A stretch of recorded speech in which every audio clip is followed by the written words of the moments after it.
মেয়েরা এইভাবে এগিয়ে যাক। আসলে এটার সাথে সেলের কোনো ব্যাপার নেই। হ্যাঁ, প্রতিদিনই এরকম আসে, এগুলো আমরা আবার শোরুমে সেলে দিয়ে দিই। আমি একাই ফাটাগেস্ট।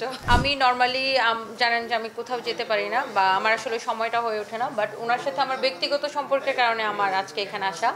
এবং উনি এত ভালো মেকআপ করে, ওনাকে আমি 2020 থেকে চিনি, যখন আসলে আমার বিজনেসের জার্নিটা শুরু।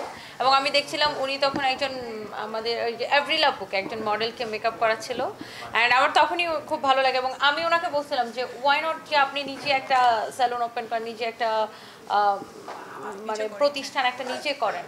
তো তারপর ওনার সাথে আমার বেশ কয়েকবার দেখা হয়েছে, উনি ভাইয়াকে নিয়ে আমাদের শোরুমেও আসতেন। তো তখন আমি ওনাকে তখন রিমি আপু বললো যে হ্যাঁ আপু আমার প্ল্যান আছে এরকম, আমি নিজে স্টার্ট করব। সো আমরা আসলে চাই যে স্পেশালি আমি খুব করে চাই যে আমাদের মেয়েরা এইভাবে এগিয়ে যাক। সো উনি যে জিনিসটা খুব ভালোভাবে পারে, এই জিনিসটাকে আসলে এই যে একটা প্রাতিষ্ঠানিক রূপ দেওয়া, এখন সেই প্রতিষ্ঠানে এখন অনেক মানুষের কর্মসংস্থান হবে। সো এটাই আসলে আমরা চাই যে আমাদের দেশের মেয়েরা এইভাবে এগিয়ে আসুক। এবং উনি আসলে খুব ভালো মেকআপ করেন, ওনার স্যালুনে সব ধরনের সার্ভিস আছে। সো এটা আমাদের আমরা আমরা প্রত্যেকটা মেয়ে আসলে স্যালুনে যাই বিভিন্ন রকম সার্ভিস নিতে, এইটাও আমাদের জন্য ভালো এবং ওনার জন্য ভালো, এবং যারা এখানে কাজ করবে তাদের জন্য তো খুবই ভালো। হ্যাঁ, লাইভে উইশ করছিল। আমার সেল আলহামদুলিল্লাহ সবসময় ভালো। বার্থডে উপলক্ষে আসলে সেলের কোনো ব্যাপার রাখি না, মানে বার্থডেতে দেখা যায় যে মানুষ আমাকে অনেক ভালোবাসে, মানে মানুষ মন থেকে ভালোবাসে, রেসপেক্ট করে, সবাই পোস্ট করে। মানুষের আমি আল্লাহর কাছে শুকরিয়া জানাই যে এত মানুষের ভালোবাসা পাওয়া, এবং মানুষের সবার প্রতি যারা আমাকে এত ভালোবাসেন সবার প্রতি আমি কৃতজ্ঞতা প্রকাশ করি। আসলে এটার সাথে সেলের কোনো ব্যাপার নেই। ও অনেক রকমের গিফট আর ফ্লাওয়ার তো প্রতিদিন আসে, বার্থডে ছাড়াও আসে। এমনও হয় যে শাড়ি সাথে জুয়েলারি সব কিছু মানে সেট করে একসাথে ম্যাচিং করে পাঠায় দেয়। না, এগুলা তো কারা পাঠায় আমি জানি না, এগুলো আবার আমরা শোরুমে সেল করে দিই।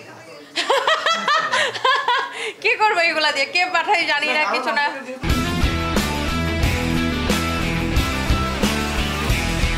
হ্যাঁ, প্রতিদিনই এরকম আসে, এগুলো আমরা আবার শোরুমে সেলে দিয়ে দিই। আর চকলেট পাঠায় অনেকেই। সো চকলেট আসলে কি করবো, চকলেটের তো ডেট চলে যাবে, এখন কে পাঠাচ্ছে জানি না, এই জন্য চকলেটগুলো আমার স্টাফদেরকে নিয়ে আমিও খাই, ওরাও খায়, মানুষকে গিফট করি। আমার পাশে দাঁড়ানোর দরকার নাই, আমি একাই ফাটাগেস্ট।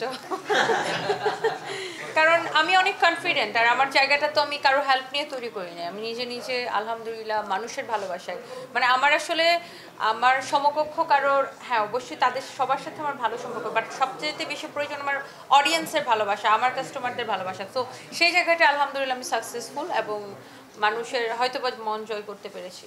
আসলে এটা তো আর কোনো কম্পিটিশন না, বাট মানুষের ভালোবাসা আমাকে সবসময় মুগ্ধ করে, স্পেশালি নারীদের ভালোবাসা, মেয়েদের ভালোবাসা। অ্যান্ড মানে মেয়েরা আমাকে অনুপ্রেরণার জায়গা থেকে হয়তো আমাকে দেখে। এবং আমি সবসময় একটা কথা বলি, আমাদের এই সমাজে বা আমাদের দেশে একটা ওয়ার্কিং উইমেন, একটা যে কোনো মেয়ে স্টাবলিশড হওয়া কিন্তু এত সহজ না, অন্য একটা দেশের মতো আমাদের দেশের মেয়েদের স্টাবলিশড হওয়া এত সহজ না। আমাদের দেশের প্রত্যেকটা ওয়ার্কিং লেডি জানে যে তাকে কতটা কাঠখড় পোড়ায় এই জায়গাটায় আসতে হয়েছে। সে একজন পুলিশ অফিসার মেয়ে হোক, একজন জাজ মেয়ে হোক, আর একজন হচ্ছে যে ব্যবসায়ী মেয়ে হোক, আর একজন উবার ড্রাইভার মেয়ে হোক, প্রত্যেকটা ক্ষেত্রে, বা একজন টিচার হোক, প্রত্যেকটা প্রফেশনে আমাদের নারীরা যেই জায়গায় আসুক, নারীদেরকে কিন্তু অনেক কাঠখড় পার হয়ে আসতে হয়। এবং একটা জায়গায় আসার পরে সেই জায়গাটায় টিকে থাকার জন্য ক্রমাগত নারীদের হচ্ছে স্ট্রাগল করতে হয়। কারণ আমাদের সমাজ ব্যবস্থাটাই না এরকম হয়ে গেছে, শুধু এখানে যে ছেলেরা মেয়েদেরকে টেনে ধরে রাখে এরকম না, অনেক সময় মেয়েরাও মেয়েদেরকে টেনে ধরে রাখার চেষ্টা করে। সো সেই জায়গা থেকে আমার মনে হয় যে আমি লক্ষ নারীর কণ্ঠস্বর হয়ে কথা বলি। আর আমাদের যে এই যে সমাজ ব্যবস্থাটা, এটা আগে আরও বেশি কঠিন ছিল, এখন অনেকটা আস্তে আস্তে সহজ হচ্ছে।